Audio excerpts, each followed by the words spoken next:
नमस्कार साथियों, षष्ठी क्लासेस में आप सभी का स्वागत है। आज का जो वीडियो है मुगल कालीन स्थापत्य कला और उनके द्वारा लिखी गई कुछ महत्वपूर्ण पुस्तकें, तो उसके बारे में आज साहित्य जो है साहित्यकार होंगे, किन्होंने किन साहित्य से कौन सी पुस्तकों अनुवादित पुस्तकें भी होगी और उनके द्वारा फारसी और अरबी और तुर्की भाषा में जो बाबर अकबर उनके समय में जो पुस्तकें लिखी उसके बारे में सारा डिटेल से सारे वीडियो में मिलेगा। और जो बिल्डिंगें बनी है, जो आर्ट एंड कल्चर का काम हुआ, वो सारा इसी वीडियो में मिलेगा। एक ही वीडियो में सब कुछ मिलेगा। इससे पहले हमने दो मुगल साम्राज्य से संबंधित दो वीडियो कराए हैं। पहले में मैंने बाबर उसके दो पार्ट करा दिए, उनके प्रशासन के बारे में बताया। इस वीडियो में सिर्फ स्थापत्य कला और उनके द्वारा लिखी गई साहित्य और साहित्यकारों के नाम है। तो शुरू करते हैं पहली स्लाइड से। तो मुगल कालीन साहित्य क्या साहित्य? तुझके बाबरी बाबरनामा यह पुस्तक बाबर द्वारा स्वयं की आत्मकथा है। कौन सी भाषा में लिखी गई? तुर्की भाषा में लिखी गई। तो ये मैं उसमें भी बताया था जब पढ़ाया था। तो यहाँ पे एक तो भाषा पढ़ना क्या है, बाबरनामा। इसका लेखक कौन है? तो बाबर है। और ये है क्या? आत्मकथा। भाषा देख ले तो भाषा भी तुम देख लेना तुर्की, इतना ही पूछा जा सकता है। दीवान हमने बताया था। दीवान क्या है? काव्य संग्रह है। काव्य संग्रह मतलब पद्य है। ये पद्य है, तुर्की भाषा में लिखा गया है। किसके द्वारा? बाबर के द्वारा लिखा गया है। फिर रिसाल ए उसज, ये खते बाबरी, खते बाबरी, यह भी तुर्की भाषा में बाबर के द्वारा लिखा गया एक मुबियान, ये भी हमने बताया था। मुस्लिम कानून की पुस्तक है, जैसे सरिया है, लेकिन ये मुस्लिम कानून की पुस्तक है। ये भी पद्य शैली में लिखी गई है तुर्की भाषा में। ये भी बाबर के द्वारा लिखी गई। हुमायूं नामा फारसी भाषा में लिखा गया। याद रखना, बाबर तक तो चलिए तुर्की भाषा, तुर्क भाषा। उसके बाद आती है फारसी। हुमायूं के बाद फारसी भाषा में गुलबदन बेगम, जो बाबर की क्या थी? पुत्री थी, उनके द्वारा लिखा गया हुमायूंनामा। इसमें हुमायूं के बारे में या हुमायूं के जीवन परिचय के बारे में बताया गया है। आगे तारीखे रसीदी फारसी भाषा में लिखा गया है। मिर्जा हैदर और दोगलत, बाबर का मौसेरा भाई था ये, ठीक, इसके द्वारा रचित है। अगले पर देख लो, तजकीरात उल वाकियात फारसी भाषा में। जौहर आफ्ताब बची, हुमायूं का क्या है? ये पुराना नौकर था, उसने लिखा था। वाकियात मुस्ताकी फारसी भाषा में रिजू कुल्लाह मुस्ताकी के द्वारा लिखा गया है। वो है तोयफा ए अकबर शाही अब्बास खां सरवानी द्वारा फारसी भाषा में लिखा गया। ये जो हम पुस्तकें बता रहे हैं, जितने जो ज्यादा मतलब आने वाली होंगी, जो ज्यादा से ज्यादा पूछी जाती हैं, उन पुस्तकों को हम अंडरलाइन कर देंगे। उसको ज्यादा से नोट्स बनाने में मदद मिलेगी। उनको तुम आप अलग कलर से लिख सकते हो, ठीक है। नाइफ उल मासिर मीर अलाउद्दौला कजवीनी द्वारा फारसी भाषा में। तो इनकी भाषा एक बार पढ़ना है। तारीख है अल्ती मुल्ला दाऊद द्वारा फारसी भाषा में। अकबरनामा, ये इंपॉर्टेंट है। अकबरनामा आईने अकबरी भी इसको कहते हैं, अब्बुल फजल द्वारा फारसी भाषा में लिखा गया है। जो हम इंपॉर्टेंट बता दें, उसको नोट्स बनाते समय उसको तुम क्या कर लेना? कलर्ड कर लेना, अलग पेन से लिख लेना। तबकाते अकबरी, ये भी इंपॉर्टेंट है। तबकाते अकबरी या फारसी भाषा में निजामुद्दीन अहमद के द्वारा लिखी गई है। फिर इसके बाद है मुक्तक उल तवारीख या फारसी भाषा में अब्दुल कादिर बदायूनी के द्वारा लिखा गया। फिर तुझके जहांगीरी, ये भी पूछी जा सकती है। जहांगीर की आत्मकथा है। इसकी रचना जो है फारसी भाषा में जहांगीर और मौतविद खां और मोहम्मद हादी, तीन लोगों ने मिलकर की थी। आगे देखते हैं। इकबाल नामा है जहांगीरी फारसी भाषा में मौतविद खां और बख्शी के द्वारा। माउरे जहांगीरी या भी फारसी भाषा में ख्वाजा कामगार के द्वारा। फिर इसके बाद है पादशाह नामा, ये इंपॉर्टेंट है, मोहम्मद आमीन कजवीनी द्वारा फारसी भाषा में। ये इंपॉर्टेंट, तो उसको अलग से थोड़ा देख लेना। पादशाह नामा फारसी भाषा में अब्दुल हमीद लाहौरी, ये भी इंपॉर्टेंट है। मोहम्मद वारिस ने, कितने लोगों ने इसको पूर्ण किया। अमल सालेह फारसी भाषा में मोहम्मद सालेह के द्वारा। ये वाला इंपॉर्टेंट है। चहार चमन फारसी भाषा में चंद्रभान के द्वारा लिखा गया। चहार चमन इंपॉर्टेंट है, ये वाला थोड़ा सा कर लेना अंडरलाइन। शाहजहां नामा फारसी भाषा में भी इंपॉर्टेंट है, इसके इनायत खां के द्वारा लिखा गया। आलमगीर नामा या फारसी भाषा में, ये भी इंपॉर्टेंट है। आलमगीर नामा या फारसी भाषा में काजिम सिराजी द्वारा, ठीक है। वाकियात आलमगीर, ये भी इंपॉर्टेंट है, फारसी भाषा में आकिल खां। फिर फुतुहात ए आलमगीरी, ये भी इंपॉर्टेंट है, फारसी भाषा में ईश्वर दास नागर द्वारा रचित है। ये भी इंपॉर्टेंट है, तो इसको देख लेना। जितने हम इंपॉर्टेंट बता रहे हैं उनको तुम अलग पेन से लिख सकते हो, बाकी लिखना सारे नोट्स बनाने हैं। उसके बाद सारे नोट्सों में करना क्या है, जो इंपॉर्टेंट मैं बता रहा हूँ उनको अलग पेन से बना लो या उनको अंडरलाइन कर लो, तो उतने ज्यादा डिटेल पेपर में पढ़ने में आराम मिलेगी। बाकी पूछे सब कुछ भी पेपर में पूछा जा सकता है आज के समय में। मासिर आलमगीरी फारसी भाषा में साकी मुस्ताविद खां के द्वारा नुस्खा ए दिलखुशा, ये वाला भी इंपॉर्टेंट है। दिलखुशा फारसी भाषा में भीमसेन सक्सेना बुरहानपुरी, ठीक है। खुलासत उल तवारीख फारसी भाषा में सुजन राय भंडारी, ये भी इंपॉर्टेंट है। मजुल बहरीन फारसी भाषा में दारा सिको। दारा सिको की तो सारी पुस्तकें पढ़ना है। दारा सिको एक इंपॉर्टेंट पर्सन रहा है, ये औरंगजेब का बड़ा भाई था, शाहजहां का बड़ा बेटा था, ठीक है। इसके बारे में देखो, जो अनुवादित हैं, अनुवादित मतलब जिनका अनुवाद किया गया, जो पुराने समय में लिखी गई, जब महाभारत है उसको किस नाम से जाना जाता था, गीता को किस नाम से जाना जाता था, उनके बारे में बताया गया है। तो सबसे पहले रजनामा, रजनामा किसे कहते थे, महाभारत को कहते थे, ठीक है। महाभारत का नाम है रजनामा, इसके विभिन्न भागों का संकलन है, ये फारसी भाषा में लिखा गया है रजनामा, ठीक है। बदायूनी नकीब खां एवं अब्दुल कादिर, एक व्यक्ति के बस का नहीं था इस महाभारत का अनुवाद कर सके, ठीक है। ये वेद व्यास जी नहीं है जो उन्होंने एक बार में गणेश जी की सहायता से पूरा क्या लिख दिया महाभारत, यहाँ पे कई लोग लगे, उसमें भी बहुत सारी कमियां। रामायण भी इसका फारसी अनुवाद, फारसी भाषा में अनुवाद संकलन किया गया, इसको अब्दुल कादिर बदायूनी के द्वारा किया गया, ठीक है। अथर्ववेद का बारे में देख लो, इसका फारसी भाषा में संकलन हाजी इब्राहिम सर हिंदी के द्वारा किया गया। ये सारी पुस्तकें जो हैं बहुत ही महत्वपूर्ण पुस्तकें हैं। उसके बाद देख लो भगवत पुराण, ये भी इंपॉर्टेंट, फारसी भाषा में संकलन टोडरमल, वही राजा टोडरमल जो कौन सी जप्ती प्रणाली के पिता थे या बंदोबस्त के पिता थे। इसके बाद भगवत गीता, ये देख लो भैया, भगवत गीता, योग वशिष्ठ, 52 उपनिषद, 52 उपनिषद, 52 उपनिषद को क्या कहते हैं, सिरे अकबर। 52 उपनिषद का और नाम, दूसरा नाम फारसी नाम क्या है, सिरे अकबर। फारसी भाषा में सारे का सारे संकलन किसने किया, दारा सिको के द्वारा अनुवाद किया गया। ये वाले तीनों इंपॉर्टेंट है, पढ़ लेना, ठीक है। इसको तो अंडरलाइन करना नहीं, इसको पूरा अलग कलर से ही लिखना है पेपर में, पेन में, मतलब अपने कापी कलम से। कालिया दमन अयार दानिश इसका नाम है, अनुवादित नाम है फारसी भाषा में अब्बुल फजल के द्वारा। उसके बाद है राज तरंगड़ी, राज तरंगड़ी में कश्मीर का वर्णन है, और इसको पहले किसने लिखा था, कल्लड़ के द्वारा लिखी गई थी, कल्लड़ के द्वारा लिखी गई थी। पहले कल्लड़ के द्वारा लिखी गई, फिर फारसी भाषा में मौलाना शाह मोहम्मद शाहवादी के द्वारा इसका अनुवाद किया गया। हम जो अनुवादित पुस्तकें बात कर रहे हैं, अनुवाद, इनका अनुवाद किया गया, सारी इंपॉर्टेंट है, इनको तुमको सबको पढ़ के ही जाना है। लीलावती, जो आर्यभट्ट थे, उनकी लड़की का नाम नीलावती था, उन्होंने मैथ लिखी, तो नीलावती गणित की पुस्तक है फारसी भाषा में, इसका जो अनुवाद है फैजी के द्वारा किया गया।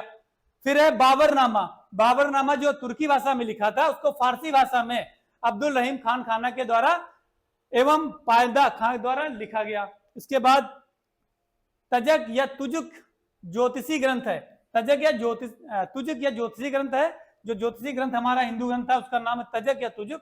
फारसी भाषा में जहार ए जहन नाम के से मुकम्मल खां गुजराती के द्वारा लिखा गया। नल दमयंती कहानी फारसी भाषा में फैजी के द्वारा, नल दमयंती जो संवाद है महाभारत हम लोग देखा होगा, तो उसमें बताया गया है नल दमयंती कहानी, तो उनका भी अनुवाद उनके द्वारा किया जाता है। फिर मुगल कालीन स्थापत्य कला है, तो मुगल काल में स्थापत्य कला, बहुत सारी बिल्डिंगें बने होंगे, बहुत सारे मकबरे बने होंगे, बहुत सारी मस्जिदें बनी होंगी, बहुत सारे भवन निर्माण हुए होंगे। किसके समय में क्या बना, तो उसके बारे में स्थापत्य कला का यहाँ से देख लीजिएगा।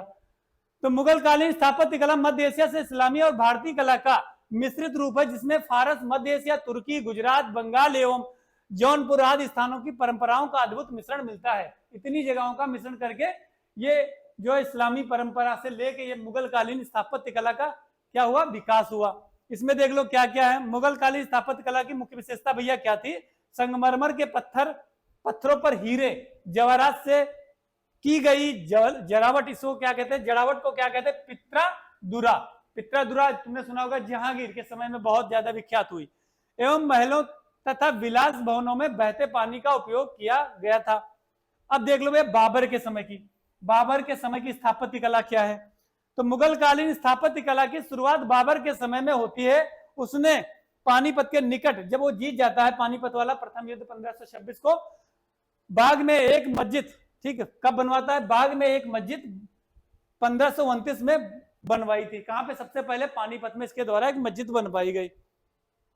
इसके अतिरिक्त बाबर ने रोहिलखंड में संभल की जामी मस्जिद तथा आगरा में लोधी किले के भीतर एक मस्जिद बनवाई एवं जो बहलोल लोधी था उसके समय की बात बनवाई एवं ज्यामितीय विधि पर आधारित एक उद्यान आगरा में लगवाया जिसे नूरे अफगान कहते थे।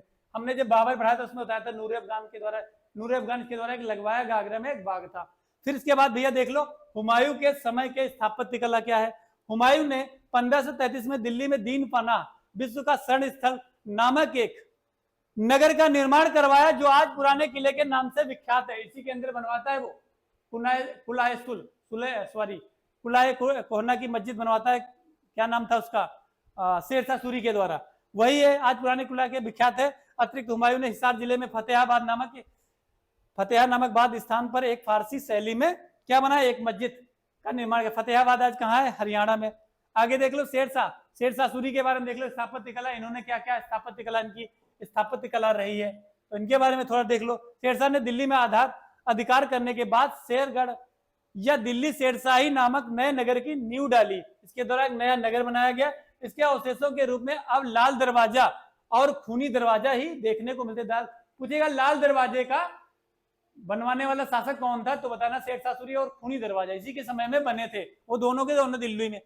1542 में शेरशाह ने दिल्ली के पुराने किले जो हुमायूं ने बनवाया था, पुराने किले के अंदर किला एक कोहना नामक एक मस्जिद का निर्माण करवाया जो पानी के बीचों बीच में थी, का निर्माण करवाया। और उसी परिसर में शेर मंडल नामक एक अष्टभुजाकार 3 मंजिला मंडप का निर्माण करवाया। पूछा जा सकता है। आगे शेरशाह सूरी की सबसे महत्वपूर्ण कृति बिहार के सासाराम आधुनिक रोहतास में इसकी क्या है? इसकी कबर है जो एक तालाब के भीतर में बीचों बीच में कबर बनी हुई है, तो भी पूछी जा सकती है। चबूतरे पर स्थित उसका एक मकबरा है, ये भी बहुत इंपॉर्टेंट है। अकबर के समय की स्थापत्य कला, अकबर का शासन 1556 से 1605 रहा है, तो इसके समय में बहुत ज्यादा स्थापत्य कला पे काम हुआ होगा। तो इसने 2 जगह स्थापत्य कला पे काम किया। पहला इसने जो है जब गुजरात विजय होती है तो ये कहाँ आता है? सबसे पहले आता है गुजरात विजय के बाद ये देखो 2 जगह आगरा और कहाँ पे इसके द्वारा जो है देखो अकबर के शासन काल में बनी पहली इमारत दिल्ली में बना हुमायूं का मकबरा। इसके निर्माण में उसका कोई हाथ नहीं था, उसकी बीवी ने बनवाया था। इसके बारे में इनका कोई हुमायूं का मकबरा या मकबरा ज्यामिति चतुर्भुज आकार से बने उद्यान के मुचे चबूतरे पर स्थित है या 4 बाग पद्धति पर बना प्रथम स्थापत्य स्मारक था। हुमायूं के मकबरे का निर्माण 1535 में हुमायूं की विधवा बेगम हाजी बेगम ने शुरू करवाया। दोहरी गुंबद वाला यह भारत का पहला मकबरा था। ठीक है, पूछेगा जो 4 बाग पद्धति पे बना मकबरा हुमायूं का मकबरा था, लेकिन बाग में पहला मकबरा किसका बना था तो हमने वो भी लिखवा दिया है। भारत में पहला बाग युक्त, ये बाग युक्त था, वो 4 बाग युक्त था। हुमायूं का जो है 4 बाग युक्त है। बाग युक्त पूछेगा तो तुम कौन बताओगे? मकबरा सिकंदर लोधी का मकबरा था। इस मकबरे को ताजमहल का पूर्णगामी माना जाता है। अकबर कालीन आगरा में बनी इमारतें और अकबर कालीन जो है कौन सा है?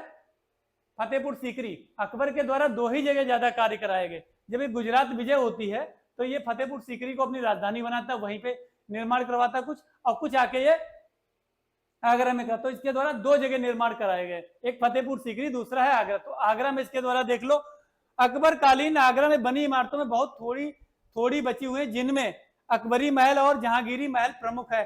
अकबरी महल और जहांगीरी महल प्रमुख है। उसके बाद देख लो अकबर ने 1565 से 73 अपनी राजधानी आगरा में एक किला बनवाया। आगरे के किले दुर्ग में निर्मित जहांगीरी महल की नकल ग्वालियर के मानसिंह महल से ली गई है। इस महल में हिंदू और इस्लामी परंपराओं का समावेश मिलता है। अकबर कालीन इमारतों में गुंबदों के प्रयोग से बचने का प्रयास किया गया। इन्होंने गुंबद का प्रयोग बिल्कुल भी नहीं किया है। ठीक है, उसके बाद अकबर कालीन फतेहपुर सीकरी में निर्मित इमारतें इन्होंने 2 जगह बनाई। एक तो इनका था फतेहपुर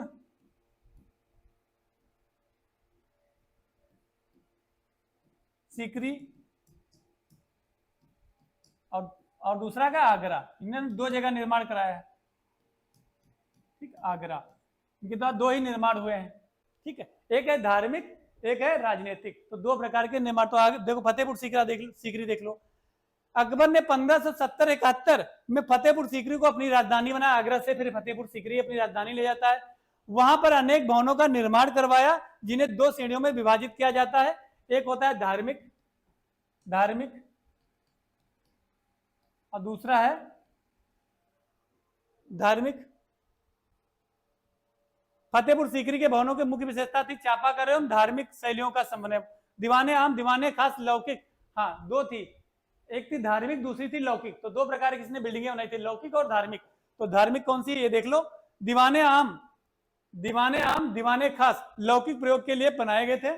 दूसरा है दीवाने आम एक आयताकार प्रांगण था, इसी में बादशाह की सिंहासन रखा रहता था। इसकी मुख्य विशेषता खंबे पर निकली हुई बरामदे की छत थी। दीवाने खास एक घनाकार आयोजन था। इसके निर्माण में बौद्ध एवं हिंदू वास्तुकला की झलक मिलती है। तो इनके यहाँ प्रयोग क्या किया गया, बौद्ध और हिंदू दोनों जो कलाओं का प्रयोग किया गया था इनके आर्किटेक्ट में।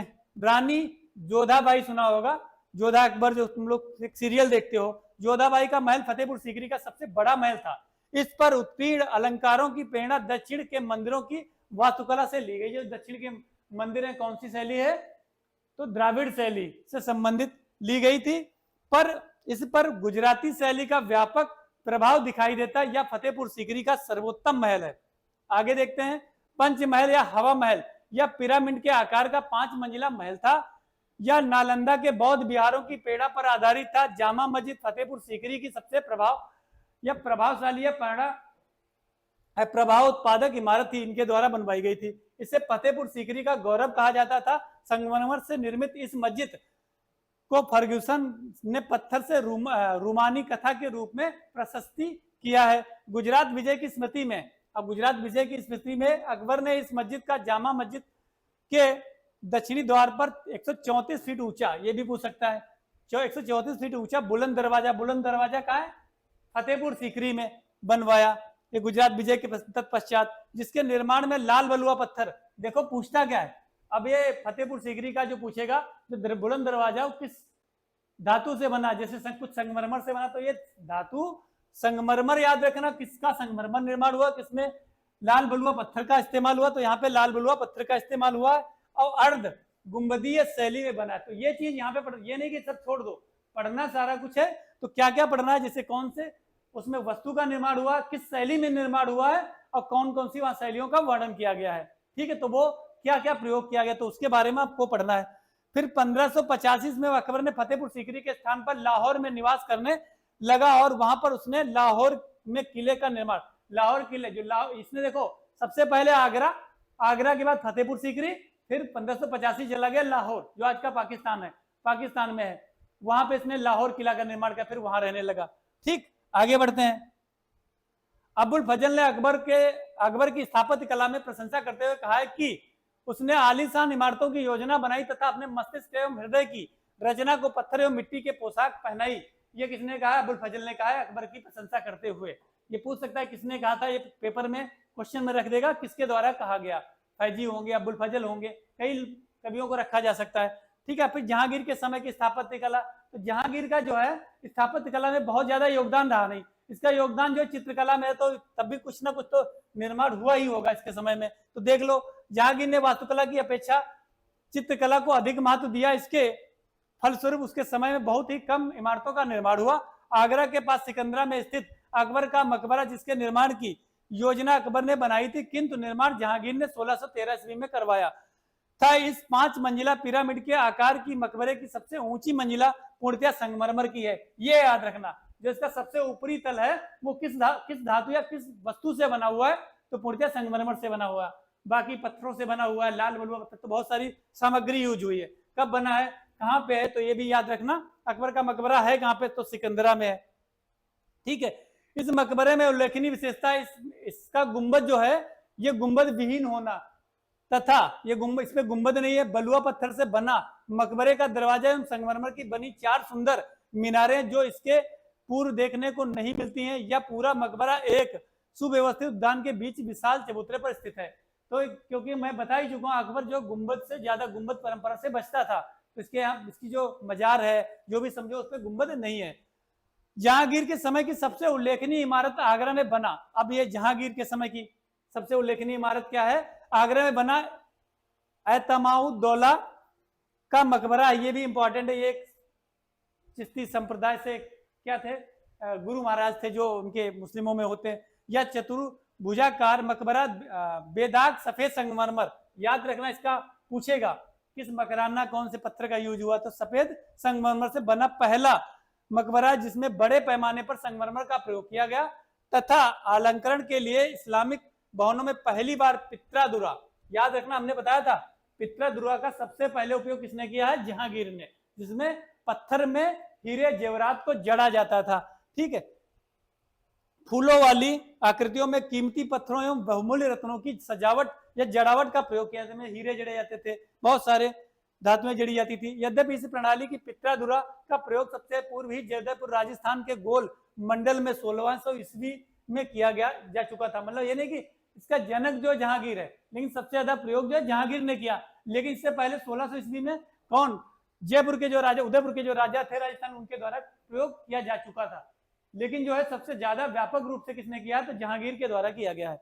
फिर देख लो, जहांगीर की कश्मीर में प्रसिद्ध शालीमार बाग में बता चुका हूं कि स्थापना की, और उसी ने शेख सलीम चिश्ती के मकबरे में लाल बलुआ पत्थर के स्थान पर संगमरमर लगवाया। ठीक है, अब शाहजहां के समय की स्थापत्य कला, शाहजहां के समय की भी स्थापत्य कला रही होगी। शाहजहां का काल मुगल काल वास्तुकला का स्वर्णयुग माना जाता है। हम बताए थे आर्किटेक्ट के हिसाब से स्वर्णयुग माना जाता है शाहजहां का जो काल है। इसने बहुत सारी भवनों का निर्माण, लाल किला, मोती मस्जिद, बहुत सारी चीजें इन्हें बनवाई। शाहजहां का काल मुगल का वास्तुकला का स्वर्ण युग माना जाता है। संगमरमर का प्रयोग चर्म उत्कर्ष, सबसे ज्यादा संगमरमर का प्रयोग जो मकराना संगमरमर सबसे ज्यादा प्रयोग यहीं पे हुआ है। इस काल में संगमरमर जोधपुर मकराना नामक स्थान से मिलता था, जो वृत्ताकार गटाई के अधिक उपयुक्त होता था। इस काल की प्रमुख विशेषताएं नक्काशी युक्त महराबे तथा बंगाली शैली में मुड़े हुए कंगूरे तथा जंगलों के खंभे आदि थे। शाहजहां कालीन आगरे में निर्मित इमारतें, इन्होंने आगरा में इमारतें बनाई, दिल्ली में। इनके दो, उनके फतेहपुर सीकरी और आगरा, इनके फतेहपुर सीकरी नहीं है, इनका आगरा और दिल्ली है। तो देख लो भैया इनका क्या क्या। आशीर्वादी लाल श्रीवास्तव ने शाहजहां के शासन का काल का वास्तुकला की दृष्टि से स्वर्ण काल कहा है। किसने कहा, तो ये भी याद रखना, आशीर्वादी लाल श्रीवास्तव ने। ठीक है, फिर देख लो, आगरा किले की स्थित दीवाने आम, दीवाने आम 1627 संगमरमर से बनी शाहजहां की काल की पहली इमारत थी। याद रखना, पहली इमारत 1627।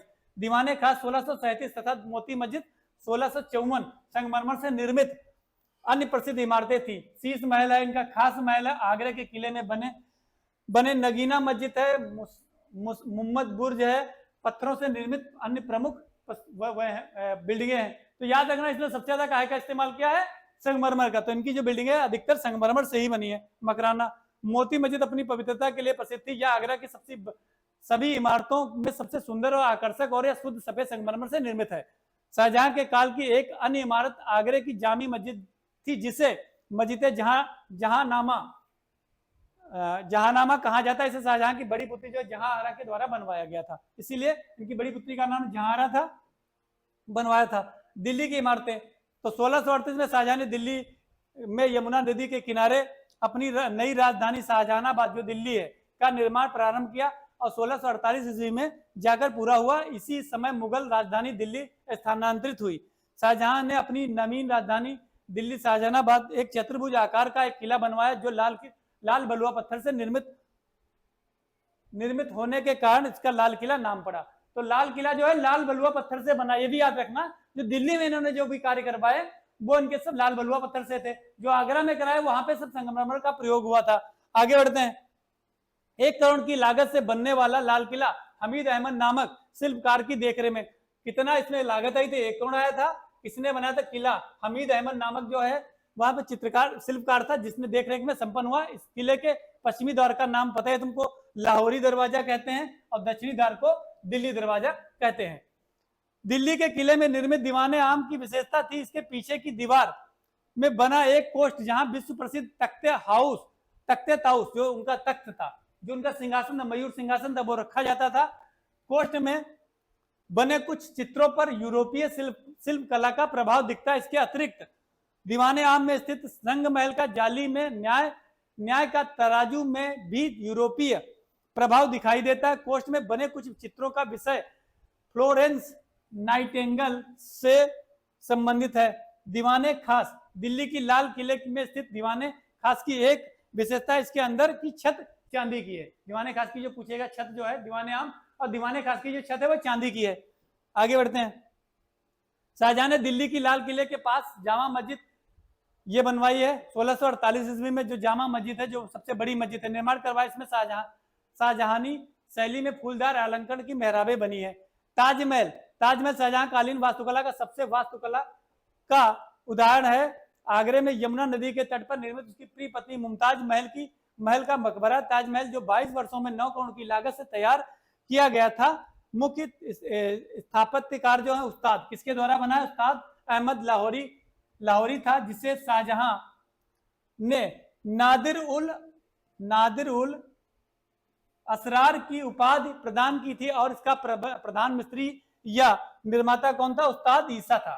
प्रधान मिस्त्री पूछेगा तो उस्ताद ईसा था, और जो इसका वास्तुकार था वो कौन था भैया? उसके बारे में देख लो, उस्ताद अहमद लाहौरी था।